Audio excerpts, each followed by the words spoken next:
Good morning, Stocktwits crew. Happy FAFO Friday, everybody. Hope you guys are surviving the week we've had. Oh my gosh, Michael. I've clarified Nasdaq as a meme stock. I think that's pretty valid the way we've been trading lately. These 10% up days, these double 5% down days, things are just absolutely crazy. So we're gonna get all into it into the show this morning. But how are we feeling about the week and going into this Friday? It's a wild time to be traders. If you haven't traded through a market like this before, welcome. This is where all the gray comes from, and the beard and the hair. It's a lot of fun. The most important thing I always say is you survive these markets, then eventually, I don't know if it's a year or 4 years or whatever is going to happen from now, when things are fine. At least you've gotten that experience under your belt. But yeah, there's a lot of energy drinks being drank around the house right now. Well, yeah, and something I've always heard you say, just from the spaces we've been on for years now, is if you can't survive the bull market, you'll never survive the bear, right? So Yeah. if you've been struggling in the bull market, this is probably time to maybe take the hands off a little bit, maybe do some practice trading on the fake accounts, Hmm. and just stay risk off because things are absolutely wild. But just to kind of recap with tariffs after Wednesday's epic rally that we had, you thought everything was safe and good. Then yesterday we brought the pain back with stocks giving back a third of their gains. Bear market showing its teeth again as 20 to 24% average global tariff rate starts to sink in. At the end of the day, even when I look at the market right now and I look at some big names in tech like Tesla, I really don't think things look that bad as of now. It was a big dip. It seemed nasty when you open up down around 2%, but it was just a retest of the previous day's 50% trading range. So to me, things are looking pretty fine. I don't know about you, Michael. How are we feeling about that? It's it's normal action for this kind of market. And the best, if people want to go back and study, you don't have to go back far. Go back to 2020, right? And just see what happened there. There's up and down, 5+% was very normal in 2020. I don't know if we're going to get a recovery like that because we don't have the Fed being able to print infinite amounts of money right now with inflation worries. But yeah, this is just the way it is, right? So uh, it's which is fine. It just means you apply less capital to each of your trades, right? So I expect more. I expect good news coming out and the market being up 5%, and bad news coming out and the market being down 5%. And we were talking about there in the green room. I spent the night studying every other time the market went up 10% in a single day. Generally speaking, doesn't work very well. It's not a this is not what bull market behavior, right? This is bear market behavior. So we got to keep everything in check, right? I see Yeah. something there from my buddy Hostel. It's a good friend of mine. Oh yeah, shout out him. I'm always talking with him on Twitter. He's a great guy. Yeah. Just to kind of check and recap on the indexes this morning, things are actually down a little bit more, I believe, than this. But S&P down 3.46%, Nasdaq at 4.31, Russell 2000's down over 4%, Dow Jones almost at 3% down as well. So only consumer staples is up 0.04%, managed to stay green while tech plunges 9%. Yeah. Bonds are flashing warning signs. The 10-year yield dropped after the tariff pause, but are climbing again. It was looking good. It was really coming down. If you can look at TNX, if you're trying to look at a chart of this, and we were actually coming in fairly well for this whole start of the year, and we got just under that $4 on the TNX, and we just are absolutely ripping it now, starting to break these highs. Do you have any thoughts on that, Michael, with the TNX and the 10-year, everything going on there with them bond rates? Well, and yeah, we are talking about this a little bit in the green room too. The I don't understand the conspiracy theory crowd that said that he's trying to do this and tank the economy to lower interest rates, because that just never checks out. But we were seeing quite a bit. We were seeing this. I'm gonna grab the screen here. But we were seeing this push down even before a lot of this happened, right? Where let's grab this. Yeah, we'll bring up TNX that you were talking about there. TNX. So yeah, this is the easiest way to look at it on TradingView. This is simply just the 10-year yield. So you can see absolutely spiking and actually hitting new highs. This, generally speaking, will move the opposite of bonds. So you can grab, something like TLT is an easy one, and we can see bonds hitting new lows. And what we're seeing happening is that a lot of other countries hold U.S. treasuries. Japan was the one I was talking about in the green room there, that they hold over $1 trillion in U.S. treasuries. If they don't think that the US is going to be a good trading partner anymore, they're going to sell the treasuries. That pushes the market down. The reason this is so important is, I know we always focus on stocks because stocks are the most interesting. They've got news going on. But the bond market is the real tell of the market, because if rates go too high, bonds go too low, uh, credit gets tight, so nobody can borrow to do crazy things like build robots and space rockets and AI and all the cool stuff that we're used to. That all goes away if the bond market goes too low. So I don't think it was a shock that he eliminated some of the tariffs when the bond market got too low before. I think the bond market, he flinched after the bond market sold off. So if that continues, then what I think may occur is that you'll see more of it. So I'm going to keep a close eye on the bond market. If we get a crash in bonds today, which we're seeing a little bit in the pre-market, over the weekend, there might be more tariffs getting lifted, some more, oh, we made a good deal with XYZ company and we're going to lift tariffs there. I could see that happening because, again, just remember, the bond market controls everything. Yep. Yeah, it's trying to hang on. We'll see if that happens this morning. Let's see what else we got. 30-year auction was solid from yesterday, but long end buyers are cautious. Gold hit another all-time high, even with low Yeah, jobless claims. So and flight ripping to safety this morning there. too. Is it? This Is it? is Yeah. just today's candle right here. So still up to 2.3% in gold It in the doesn't stop, pre-market. man. I thought that the last real cycle we had of like new highs on gold when after everything cooled down for a little bit, I thought it was done. I thought we were good. I was like, it's gonna finally start coming in, but no, flight to safety, and it does make sense when I see the market continuing to do what it's doing, right? It's like, okay, Yeah. there's only so many spots where I really feel safe with my money, and right now it seems like people are thinking gold is one of them, right? So Yeah, because usually it's bonds, but right, just what we yeah, talked about, if you're going to have Japan and China and these other countries starting to dump their T-bills, bonds are going to absolutely tank. Rates are going to go up. So eventually the rates are going to get high enough where it's going to get very appealing to, boomers like me. If rates get 7, 8%, then why invest in stocks? Why not just take all yeah, my money, put it in bonds, and make that guaranteed 8% on it? So yeah, so since bonds aren't a safe haven asset right now, Bitcoin has proven that it's just going to move with the market and do what the market does.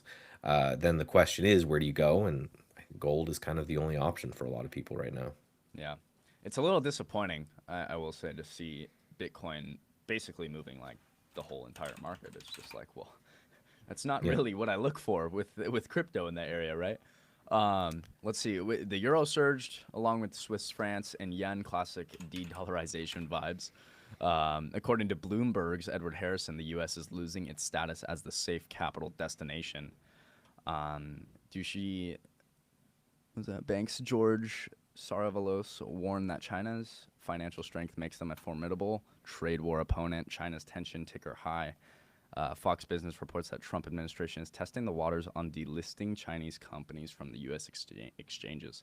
Meanwhile, Stocktwits sentiment tilted toward bullishness on Chinese equities. That's hilarious. Of course, Stocktwits sentiment was bullish. Of They course. know how to do it. That's hilarious. Yeah. Yeah, wild there, huh? What do you think about that, Michael? So this chart is the DXY, which is just the dollar versus a basket of other currencies, mostly the euro, but right now they're all in there. And you can see the dollar just absolutely tanking. And again, this is today's candle. So now under that kind of par mark. So you can see it's been a very long time when this is pulling out. So yeah, so the dollar tanking, generally not a good thing, right? That's also going to affect bonds because you got to think about it. So, right, let's go to the Bank of Japan again and the Japanese government. Well, they were benefiting from two ways. The rates in the US were higher, so they were able to benefit there by owning treasuries. And then the currency was also going up. So as they were holding US treasuries, as the currency was increasing, they're making money on that end as well.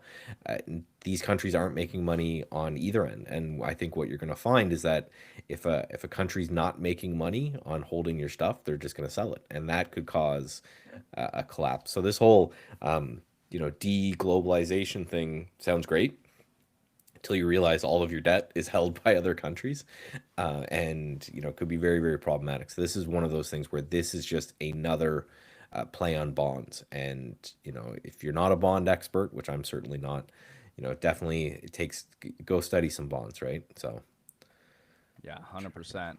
And for the chat, we see your tickers. We are going to get to those. Don't you worry. You want to bring up your heat map, Michael, and kind of give yeah, us the Christmas tree of what you're looking at? I know it's been less of a Christmas tree and more just red yeah. ornaments Let's grab across the the board, but pre-market change. there So a we lot go. of gray, right? Because the Yeah. markets aren't moving too much. But yeah, Nvidia up, Apple down. Apple to me is one of those things that this could be really, really hurt because they're the most at risk with those, dealing with China and all of those kind of Chinese equities. So if, there's more tariffs on China, if the tariffs increase on China, then we could have, I think, a pretty bad problem with Apple, which is obviously a really big part of the overall market. So we need to be again super super careful of Apple because if Apple goes down, it's gonna kind of drag everything with it. I think so. I want to show you guys this. I wonder if this is perfect. So this is a nice visualization. I see the chart that you sent there of who holds our debt. This is a good way to do it kind of across the world as a good chart. So again, I don't think a lot of people, if I had asked the chat, if I had asked you before, brought up that Japan was actually the largest holder, I think that would be kind of surprising. But you can see, yeah, Japan has 1.1 trillion. China nearly has a trillion. The UK has, a couple hundred billion. So these type of countries are going to be the problems if, this kind of back and forth action and indecisive with trade continues. If Japan just woke up and got real mad one day and dumped all of the treasuries they had, the bond market would collapse. The dollar would tank. A lot of bad things would happen. So, if you want to see why most people try to play nice with the rest of the world when it comes to trade, this is one big reason why. But and then yeah, the one that always surprised me, the Cayman Islands, just sitting here with nearly $300 billion for Hey, such don't a count out the tiny. Bahamas there, all right? Yeah, like, what's that? 46 billion just 46 sitting bill there. at the So Bahamas. yeah, That's so funny. right, this is going to tell you a lot of what's going to happen in the bond market, right? It's if these other countries are no longer looking at the United States as the best trading partner and a safe haven to put their money, they're going to sell and they're going to buy other bonds from other countries, or they're going to do something with the money internally, or they're going to get out of that. So again, that's what I think is the big driving thing, and that's what made Trump flinch on the tariffs next time. And the thing I always try to remind people is that this is the only bear market that I've been a part of that's been completely self-inflicted and could be undone tomorrow. Right? A big, you can see it now as I described it. Another, rose garden speech where we've made a deal with China and everything's great and aren't I the best for doing this? And then stocks are up 10% and everything's fine again. So we just have to be careful that in either direction, right? Just because things look a little bad right now, I still worry about shorting them as we're talking. I don't know if Yeah. the market's hearing us, but yeah, we were up 1% before, and now we're looking down, down 0.5% now. So definitely wild, choppy action. Like you mentioned earlier, good action to kind of hang out and wait for a lot of things to happen. So Yeah, I mean, I don't know how you've really been trading, how active you've been, Michael, but for me on the future side of things, it's very much just been sitting back, waiting for those key like sniping opportunities, you know what I mean, and take it and just kind of set the stop loss, set the take profit, and walk away. yeah, Honestly, don't even look at it. Let the plan play and just let the volatility, do its thing because it's just crazy out there. Well, And and you can't just take anything right now. You know what I mean? It's not just a half-ass setup right now for me, at least. yeah, this is one of, not to toot my own horn too much, but this is where I really love being a systematic trader. That Hmm. just, I wake up, I plug the tickers into the bot that are going to trade, and then I just make sure nothing explodes. And I'm spending the rest of the time here, shit posting on Twitter and chatting with you guys and doing that because if I had to be the one making decisions right now, I don't know if I could. I'd probably just be in cash waiting for the market to settle down because let the robots do that because yeah, it's a very wild time in the market. So I'm with you. Yeah, I think being a discretional trader right now is probably this is when it's hardest, I think, because it's like absolutely, you have all yeah, these different potential entry models that you're taking, and it's just like there's so much there's not a whole lot of clarity for me, I guess. And so that's why I'm with you. I'm completely systemized, and it's like, hey, I'll wait for my spot when my system presents itself. We'll play. Other than that, I don't even want to touch anything in this market yeah. right now except for, long-term stuff. But Do we want to? I don't know if you looked at some of the bank earnings. I don't know Oh if you yeah, were. great. I was gonna mention that. You get J.P. Morgan, BlackRock, Morgan Stanley, Wells Fargo all kicking off this morning. It looks like they're doing fairly well on the actual earnings reports. Everything, all them beating. Looks like Wells Fargo missed on revenue. But let's look at the chart.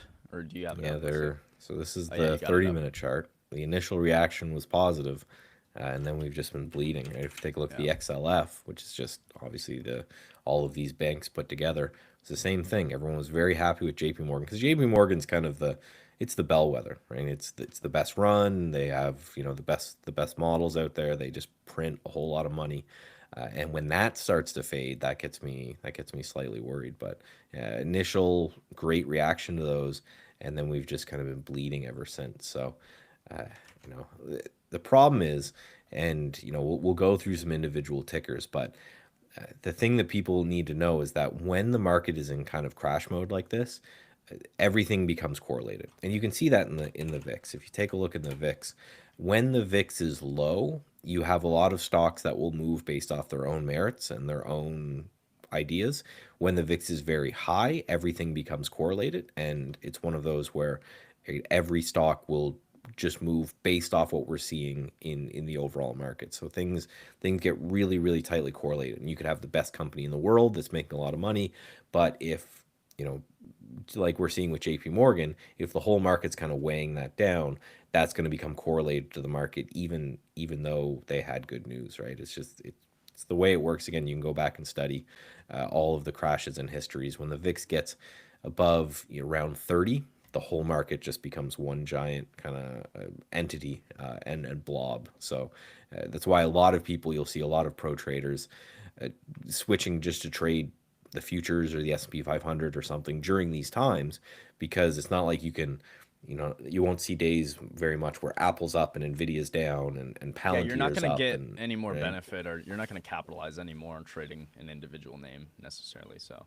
right. yeah, 100% with you there. Yeah. VIX though, what was the COVID high? Do we remember what that was We on can just go VIX? look. Wasn't that So 70 or 86? Okay.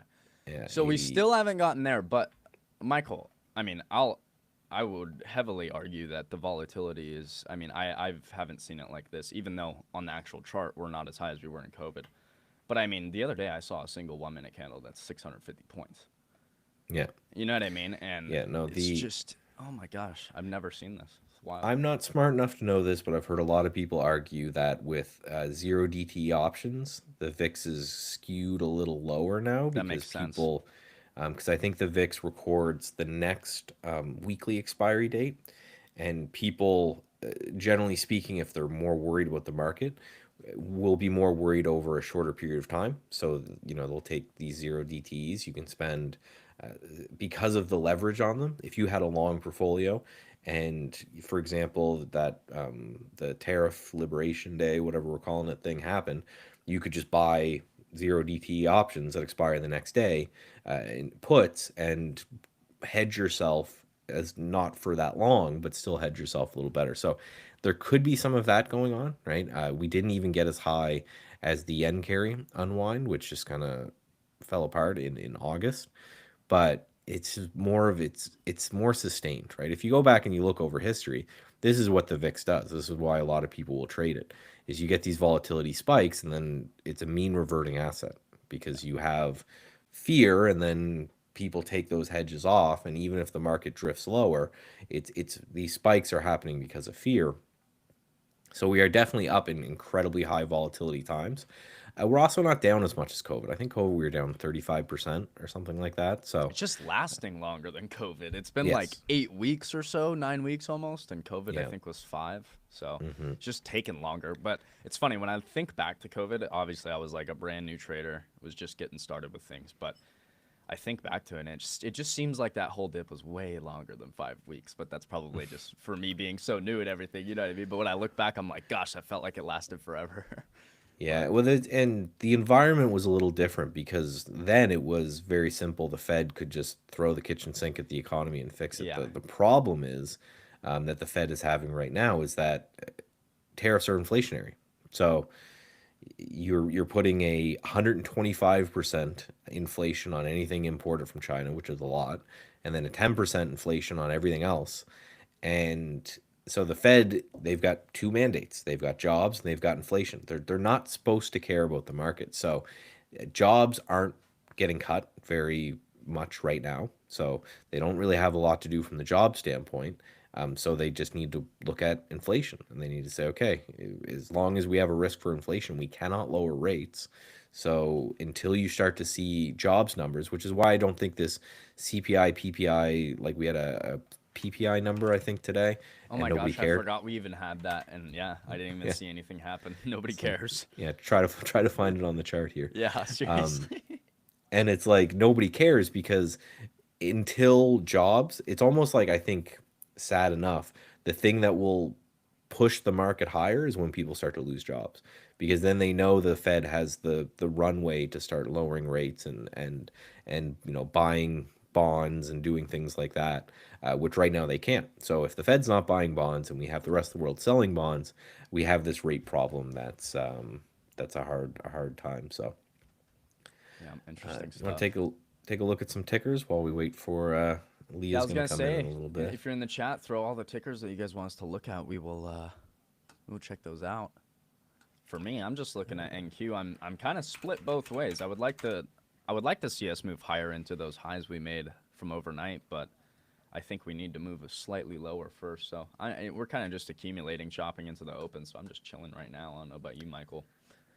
Yeah, again, I my models I run on the weekend, so Yeah, Fridays are usually pretty chill for me today. yeah. I've got a whole bunch of names, so I hope the market holds up because I'm supposed to sell those on Monday and then buy a bunch of new names. So again, I'm hoping everything holds. I don't want a free fall Friday. That wouldn't be fantastic. But RCAT is something that someone was mentioning. Any chart that looks like this, I'm interested in. And by looks like this, I just mean in the last 5, 10 days hasn't completely fallen apart. I think this is one of those drone guys. Am I right on that? I think this is a drone Um, play you might on be. RCAT. I'm not And sure. I'm like you. I don't. I don't go too in depth with the companies. no, the only reason that would be interesting to me is because I think they're spending more on the military now than they ever have in history. So drones are going to be a part of that. That could be very interesting to take a look at. But what you always want to do is, and I've been saying this when I do my kind of lunchtime show there too, I'm just pegging to the March 2025 lows. Because if you look at SPY, these are the March 2025 lows. And we've completely just imploded from there. So anything that is holding above those lows is by definition relatively strong. So it's something we need to look at to see if that's holding. Then I think that you got an interesting play there because if the market recovers, the names that have done the best job holding are probably going to be the ones that do the best overall. So we just got to keep that in mind. If that low gets lost, then you're probably wrong. It's time to go. So it makes your life really easy when you're playing against this level. Then you can risk appropriately against that level as well. You can say, okay, well, that's 450, 460, so I can risk against that. I see somebody asked what MULN. This one is just I don't know if you've seen Oh this. This is wow. just I haven't looked at this ticker in forever. Oh my absolutely gosh. hilarious. Is that 1, 2, 3, 4, 5, 6, 7, 8. That's $3 trillion, I believe. A share is the height. So I don't know what to say when people ask me about this. This is obviously an awful company that's going to go bankrupt soon. I apologize. It will never be a $3 trillion a share company. If it gets back up here, it would be bigger financially than the entire planet. So I don't know if this is one of those the shorts never cover conspiracy ideas, but yeah, there's no technical analysis you can do on this. This company is just No. awful. Like, That is, it's wild to see a chart like that. I mean, that you want to see a chart with no buying. I mean, there you go. it's Just waterfall to the downside. yeah. It's There are crazy. times that technical analysis are amazing. There are times that technical analysis is completely awful, and there's no technical analysis to do on this. At some point, maybe there is some good news, and you could get a rally from here as well. Uh, but any rally is likely going to get sold into because there are people that are probably still holding this. I'd love if somebody could send me a screenshot of having this in their account with like a cost basis in the hundreds of millions or billions. I think that'd be because there's definitely somebody who bought it and just they woke up one day and it's down here and it's worth a penny. So then it's like, I might as well just keep it. I would love to see a cost basis of $100 million per share. I think that would be interesting, but that's just what happens, right? You get reverse split dilution, reverse split dilution. If the company ever recovers, it's the chart's going to stop looking like this for a period of time. It's going to go sideways. It's never ever going to get back. I generally don't like talking in absolutes because I don't know anything, but I can say it will never be a $10 trillion a share company.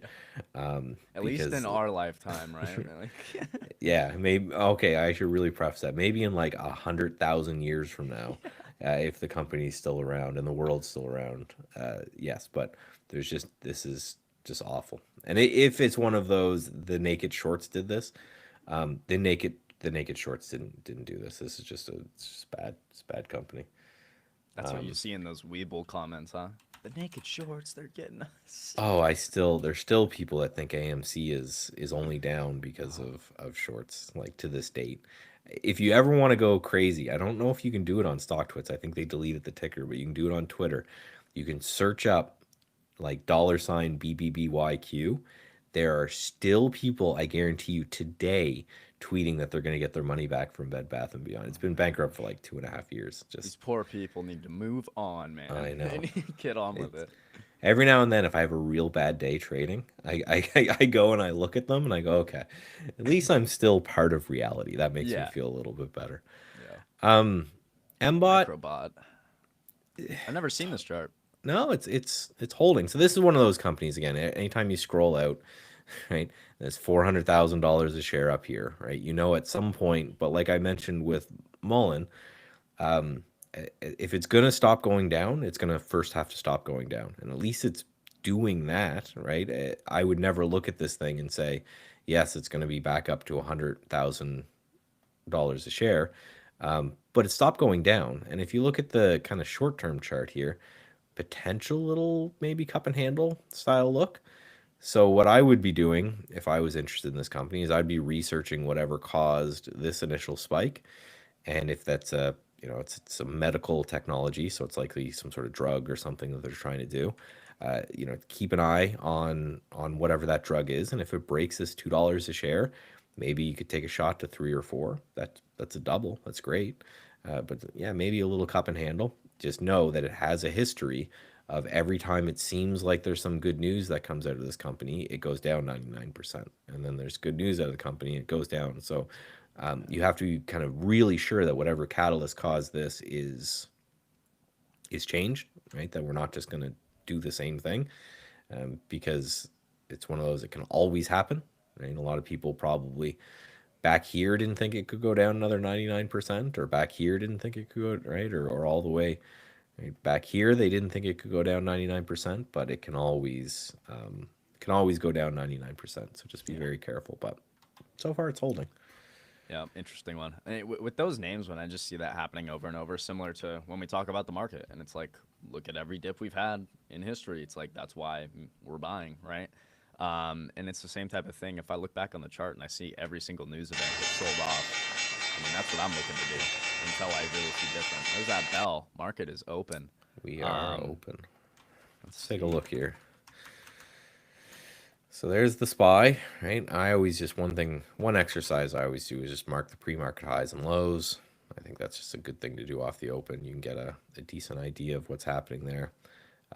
So far, we're holding under VWAP and we're holding just halfway through the pre-market range. So nothing really to say one way or the other until we get some type of movement in either direction here. Yeah, I agree. Hey, there's Leah. Good morning, Leah. Hi guys, good morning. How are we doing with this week? I mean, Oh, I was talking to Michael earlier and in my stream throughout the week. I've classified Nasdaq as a meme stock now.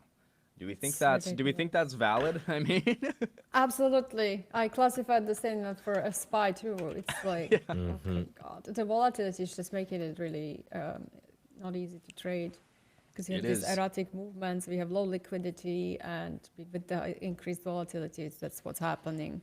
Yeah, So it yeah, is difficult out there. I find myself on a lot of trades lately risking like 200 points, 120 points when yeah. I'm normally risking like 60, 50 points. You know what I mean? It's just a wild market. Sizing is way down. And I mean, one micro right now for a lot of the time is trading like a mini. So I'm just keeping it very chill Yeah. and keeping the size off. But what trades have you been hitting this week? How we Honestly, been I'm doing? just doing butterflies and selling options because, quite frankly, for now, doing individual stocks to me is a suicide. Swing trading overnight, you can have news that will kill everything, and you will lose 4, 5, 6 hours in matter of minutes. So I do not do that. So I'm just really like when you let me share the screen with you guys Yes, because let I Yeah, me did go do like ahead. a that. whole research on the gamma this morning. That's what I usually look at when I play with the market to have some sort of a roadmap. That's how I trade. And so yeah, so if you look at the SPX, we are kind of stuck in this range for a couple of weeks now. So like on a like long-term view, nothing much has happened, but you know, 4,800 is a really strong support right here, and then for this 5350 55 is the resistance. We have this JPM color. I still have it on my chart just to pay attention to that. Hmm. You know, and there's like a lot of institutions have huge orders around 55, 4,800. That's also a super high positive gamma where we're gonna definitely bounce in case we get lower. But I just am more inclining to this really angry chop. I think like most institutions, smart money, and I hope that most retail is at this point positioned to the point where you are not risking as much. You lowered your delta, you hedge some, you know, you have some options that protect your portfolios. And I also think we are getting this fatigue of headlines. Like, what else can surprise me at this point, you know? Yeah, So, the market's kind of getting used to it. I feel yeah, like it's like I don't know. Every time I talk to somebody or any trader, not necessarily like the market's getting used to it because we do see volatility every time these headlines come out. yeah, But it's just like traders in general are just like, oh, another headline. yeah, Like knew that was gonna happen. Of course, there's another headline, right? So we're starting to kind of adapt. I feel like. Either way, though, like for me, it's very much just picking those A+ spots and really sitting back, trying to be a sniper because I'm just not going to take any half-ass trades in this environment. You no, know what I mean? I've seen Mhm. plenty where I'm like, oh, I want to try that, but in this environment, I just can't afford to try it. It's not worth it. I'd rather wait for an A+ setup and just take my shots there until the market yeah. kind of rebalances to normal. But it's just funny And because we were all praying for volatility. We better be well, careful what we wish for, huh? right. That's hard for a lot of people, and it is funny that that's another comment as well, right? Everybody wants the bear market until the bear market shows up, and then no one wants the bear market. But yeah, right now you've gotta.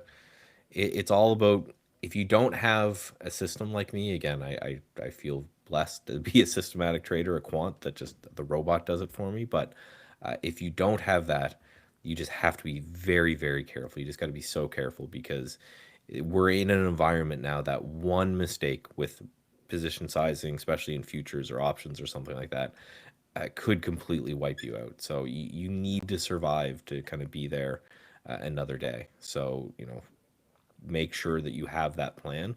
And if you don't, or if you don't trust yourself to do that plan, go do something else. Nothing wrong with it, right? Yeah. There's nothing wrong with having a good time, go drinking. It's nice out. Yeah, I think Absolutely you're right. agree. With I love selling puts, but you sell puts and then you get completely wiped out. So people go crazy, and it works until the put selling works really well until we have just a regular retest.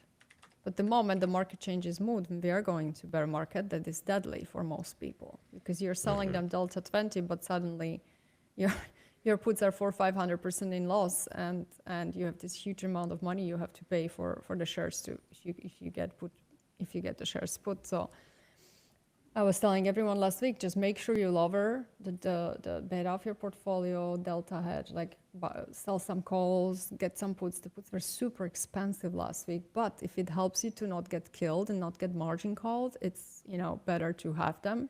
At this point, I think really I'm just gonna sit around and I sold some really nice butterfly yesterday. I'm selling call spreads, I'm selling calls, and then I had some puts I shorted. It's just like pretty much playing the SPX at this point and SPY. I don't think we played TQQQ on the bounce. That was going from Friday again. I love playing TQQQ. When we get to like super oversold levels, we played it just for one day, I did, and the guys played for 2 days, some of them. To me, I'm happy if I'm in the trade at this point of this market, one day, maybe overnight, and I'm getting out. Yeah. Like I don't want to overstay my welcome at all. And I played the volatility as well. So these are things I usually never play, but I play them now. I was short in the wicks. Then we were taking wicks long with 60-70 spreads, and I'm up 50-60%. I'm out on these options because otherwise, look at that. Like you can't overstay your welcome in anything. And these were my trades pretty much. And then we played TZA. When we had this huge day, I'm like, this is going to be reversing. So TCA is an inverse of TNA. It's a 3 times the small cap index.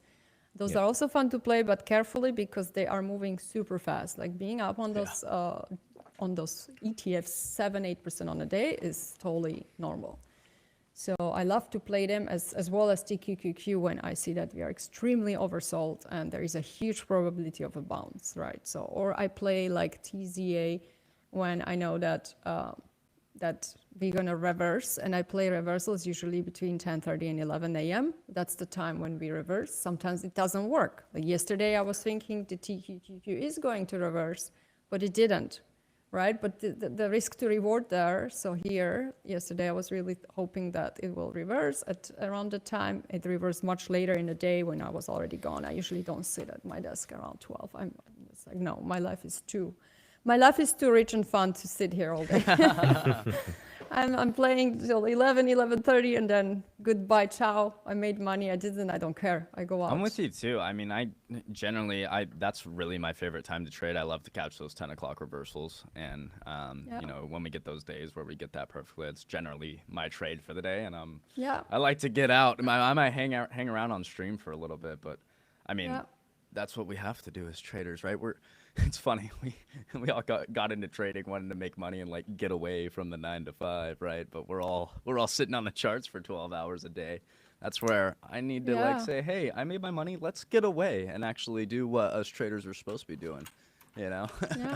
This was the day we played TZA on Wednesday. Yeah, I forgot TZA was a ticker. That's a sneaky one. TZA, that's an inverse TNA. It's a triple inverse from small cap index. So if IWM is falling, then you play this as a long. Do you got any thoughts on the banks, Leah, coming in? So I was doing nothing pretty much, and then again look at the time when it starts breaking out. So you can play it pretty much the breakout here. You can play the reversal when you see volume increasing like here, and we were in this trade. I got out the same day. Some guys stayed overnight, which I would not do in this market. And especially not when you're up this amount. Like my target was 25, and I mean, I won't sleep if I do that. I just Yeah, won't sleep. no, yeah, it's one of those.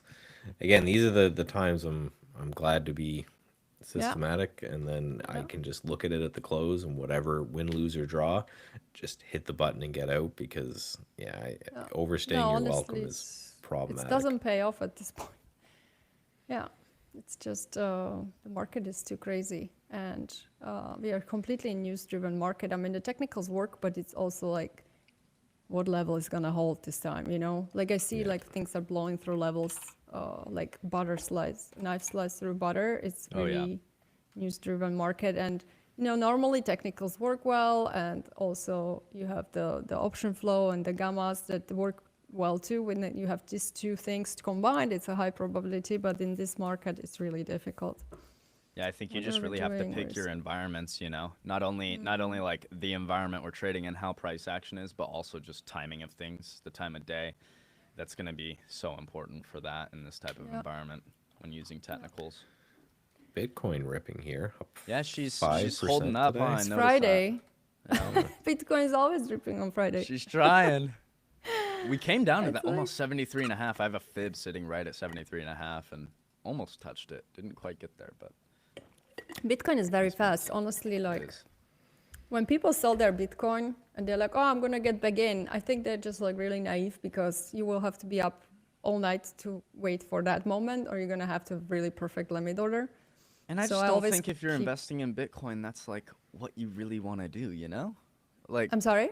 I just don't feel like if you're a person that's like, oh, I believe in crypto and want to invest in it, I don't feel like that's really the way to go. You know what I mean? No, Oh, let me you don't sell it sell and then it. get back in later. No, it's like Yeah. you DCA big on when things are down heavy and you DCA Yeah. smaller on the normal days, you know? So Yeah. it's a little weird to me. Yeah, I don't touch it. I honestly, I can't. When I started trading 6 years ago, I was like everywhere. I was all over the place. I was trading crypto. I was trading altcoins. I was trading options. I tried this, that. At the end, I was just confused. And honestly, now I can tell you, I cannot do it. Like I cannot trade crypto, and I cannot trade like I tried everything. to. I was No like, way, no, I I did the can't. crypto futures and I was like, Yeah. that's a little too much for me trying to 100x ETH long or some bull crap like that. Yeah. I'm just not going to do it. So, Pick your but it's fun. specialization and stick with it, right? It's definitely fun to, to go throw some money around and just have a good time if you want, but nothing Market is doing sustainable for nothing, me. right?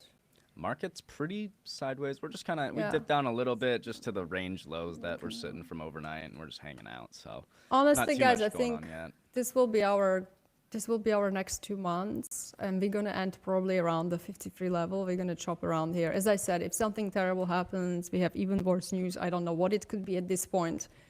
We might go a little bit lower, but Yeah. that would be for me a super heavy buying opportunity at this point. I think the market is just pricing in so many bad things at this point.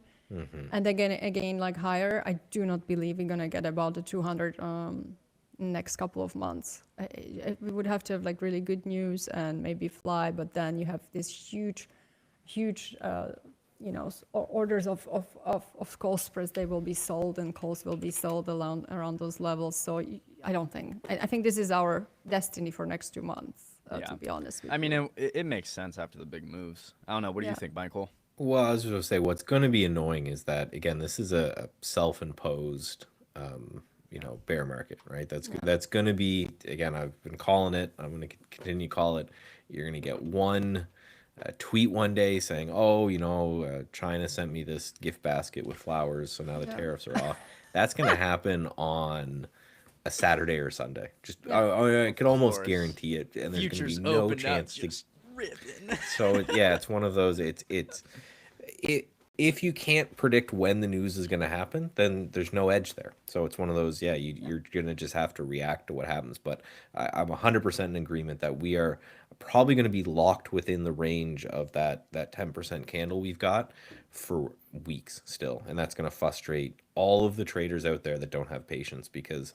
Yeah. That's what kills most traders. It's not even bear markets. It's not stocks that get wiped out. It's not any of this. It's the death by 1,000 cuts. It's the the guy who really feels like he needs to kind of trade all day long, and you're trading inside of a range. So you know, it looks like the range is going to break out and you buy it and then you get stopped out. Oh, it looks like it's going to break down, you short it and you get stopped out. So yeah, I think we are very, very much in range bound conditions. And I don't think when this is all over, it's going to give you a chance to get in. I think it's just one of those.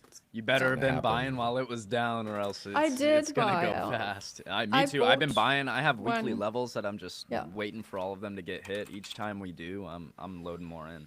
This was my day on Monday 7th because we were approaching the 4,800. That was my super, super, super strong level, and it worked. Because again, like you see where the dealers have their hedges, and you see it on option flow. You see the strikes, and you see where the delta, where the gamma is negative and positive. And this level was just really strong, and we are holding about that level. So I think for this moment, unless something terrible happens, we can go lower. But again, it will be bought really fast because, as I said, there's billions of dollars waiting around those levels. And I'm getting a lot of newsletters from big institutions. I follow everything like a hawk, and I know that the institutions are going to buy. So I bought Hoot, HIMS. HIMS is very undervalued. This is not a financial advice. I'm just saying what I bought. I got Google, Meta, Amazon, and I was trying to buy Uber, but I didn't. But that would be my other one I would add to my long term. And again, if we go lower, I buy even more, and then I will be done. But as you said, I liked what you said. The impatient trader will be killed in this market. No. Yeah. Honestly, this is just really choppy, and if you're not a professional trader, you can't scalp. You will just lose your patience and just throw the towel at some point. Yeah. So I say again. I always talk about clarity, and it's like if you don't have clarity, it doesn't matter if you're seeing a candlestick that's 500 points. Doesn't matter. You know what I mean? Because everybody thinks of it like, oh, I'm missing out. I could have made money. But a lot of the time, what we need is clarity, conviction on the trade that we're taking, and a proper risk to reward. And most of the time, when people are like, oh my God, I missed that. I could have gotten in it. There's no chance for them to get in a proper risk to reward there. And they're playing off that FOMO. You know what I mean? So that's where, again, like you guys are saying, just got to sit back and be very patient in this environment and just play your strengths, right? If your strength is volatility, if your strength is doing good in this type of environment, then you're having a field day right now, right? You're loving it and you're adding to your long term, I'm sure. And then, if you're a person that's maybe a little freaked out by all this and your system is not really presenting itself as much, you're kicking back, right? But name of the game, no matter what, is surviving.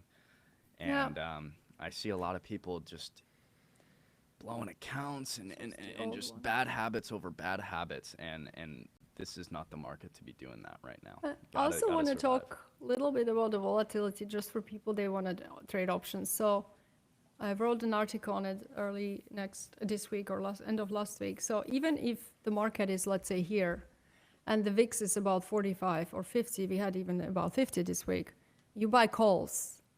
Even if the SPY moves 10%, the VIX is going to drop to 35. In this kind of environment, most of the price of the option will be the volatility. So when people have to understand this, even if they buy calls on this down day and not equities, and market goes up 10%, you're going to barely make money because the VIX is going to drop and kill so much of the option pricing, right? Yeah. So that's why I always say, if you already want, like, just buy call spreads, at least you're gonna benefit more from that. This is very important in this high volatility environment, and I do believe that volatility is going to go down. We are truly getting exhausted. I also think this whipsaw market is going to pass at some point. So realized volatility should go down and implied volatility should go down, and then that's going to improve the liquidity, and we're going to be able to trade better at that point, right? We won't have these erratic moves that nobody can expect. So hopefully it's going to soon happen, and we get from the historic highs on VIX to the highs on VIX, and we can swing trade again, maybe. Yeah, I know, right? You can't really swing in this market. I mean, you can. No. It's just you better but good luck. You better be okay with waking up to 99% down, I honestly, like in January, I said that this is not a swing trading market. This is scalping, as you said. What do you do? Futures trading, great, amazing. If you know how to sell options safe, that is also a great market for that because the implied volatility is higher. You can take advantage of that. And then just investing and waiting. Absolutely. Literally just buying stuff on big, ugly days and knowing you have 3 to 5 years time horizon. Those are the people I think that will end up doing doing the best, right? The people who are completely ignoring everything, Yeah. in the most case, right? Systematic traders, people like me, it's Groundhog Day. Every day I do the same thing. Every week I do the same thing. But the people who are non-pro traders and discretionary traders, the ones that will do the best will be the ones that they just don't care. They're not paying attention. They're dollar costing average into an ETF. They're picking a couple stocks that maybe they really like the fundamentals of because they think they're at a deep discount, and just walking away. If we fast forward 5 years from now, I think those people are going to do fine. Now there's going to be a lot of volatility between now and then, but I think that's the ticket. So it's like I always say, you either got to get really deep into this game and be nerds like us. Like I spent most of my day yesterday reading papers that other people wrote on trend following and cryptocurrencies, or you do nothing. You just ignore everything and just kind of move on. And those are the only two options as I see it. So, kind of pick your lane, right? Either go all in or just buy some stuff and walk away. Yeah, Agreed. because it's also mentally exhausting. Like I've been honestly answering so many emails and calls from people. They are completely mentally exhausted at this point. They're depressed. They feel super unsafe. They don't know what's going to happen with this country, what's going to happen with the US. Are we going down the hill here? I think at the end of the day, 5 years from now, US, of course, is going to be strong as always. I do believe that we will recover from everything that's happening now, but maybe this year, US market won't be as great. But we knew this. I mean, after so many couple of years of what we were about 60%, I think, in those 2 years. When the market goes straight up after making that low in We COVID, need time to rest. things are gonna have to rebalance at some point, right? Yeah. Now's the So- time. Yeah, so I'm just calming everyone down, and at this point I'm tired myself because people are just really in panic, to be honest. Like you said, with it's draining. I feel like I'm showing up ready for war every day when I Yeah. show up to the charts. Usually it's just like, volatility is around 15. We're just taking our normal trades, not a big deal. Now I'm waking up and I'm like, all right, put the war paint on, Yes. get the bandana on, Load like, your let's guns. go. Yeah, because I mean, there is no real, unless even some of these trades that I'm taking where I'm sizing as light as I possibly can, if volatility is just outrageous, it don't even matter. It's even if I'm sizing as small as I can, I'm still risking a big amount that I'm like, I don't know if I want to do that. So. And as wild. Michael said, this is the first time in history, I think this is self-inflicted crisis. And you saw the bonds, what was happening with bonds this weekend, what's happening with US dollars. So people, if it's like a regular bear market we had in 22 because of higher interest rates, that made total sense. We were like, okay, they increased the interest rates, we have high inflation, this is a normal cycle that happens, but this is something else. Yeah. That's why people are just so exhausted and I think chaotic. What are they doing? And if they want to sell everything, and people are selling a lot. We had historic, actually, emergency pullouts from 401ks last week in the US. It never happened before. So people are taking their money, they're selling, and I think it's shame because they will not get back into the market. Some of them lose a lot That of money. fear will live with them. Most of the time, that Exactly. fear will live Yeah. with them forever, and that Yeah. sell was their last time, pretty much. I've seen that with many people before, and Yeah. it's like they say, "Oh, I'm gonna get out right now. I'll get back in later," and that's why I hate that. I hate that thought process because chances of you getting back in, after seeing that fear, are pretty low, especially You for will like the not. average American that's not watching the market every day. They're not gonna Exactly. get back in the market. Yeah, they will not get back, and they lose all their money. And most people calling me are 60 plus. They're friends of mine. yeah. They're close to retirement, or they're 65. See, that's where they're I like, do "Oh my feel for God." those people because it's That's tough. hard, It's like yeah. this year, Yeah. you're coming in and it's like, I should have pulled out all my money. Now, again, I do think, especially if you have a financial advisor managing money for you, he probably was giving you some sort of hints as to, hey, you probably want to be taking profits into the new year Honestly, on a lot of these things. But Jordan, the financial advisors, I don't want to say it, but Do it. Say it. not smart enough. they huh? I just know- are I know what you wanna say, oftentimes and you should less than say we it, do, Yeah. and they're just not that great. And I know. oftentimes they are financial advisors, but they put it on some robot, and whatever happens, happens. I'm glad you said it because Yeah. I Yeah. believe that full-heartedly.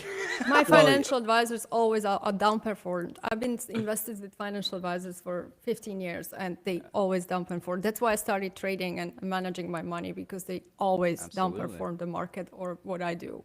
Yeah. And yes, it's my full-time job, but hell, at certain point of wealth, if you only make 5% a year more, it makes total sense. Plus, you don't have to pay them 1.5% fee. Yeah, and So, it's about no offense, I'm sure they're good guys, but I don't know where they are. one question that I when my buddies are shopping for financial advisors, I get them to ask them what their average day is like, because that's usually the pretty eye-opening thing. It's like, oh yeah, I get up and then I've got a meeting with this guy and I've got a meeting with that guy and then I go golfing with this person. I'm like, okay, so when have you researched whatever your When do process you is watch on the the market, market? right? When is your right? When are you going through charts or reading news or talking to whatever? Because yeah, it's one of those you always got to look at how people get rewarded, and financial advisors get rewarded by the more money they have under management.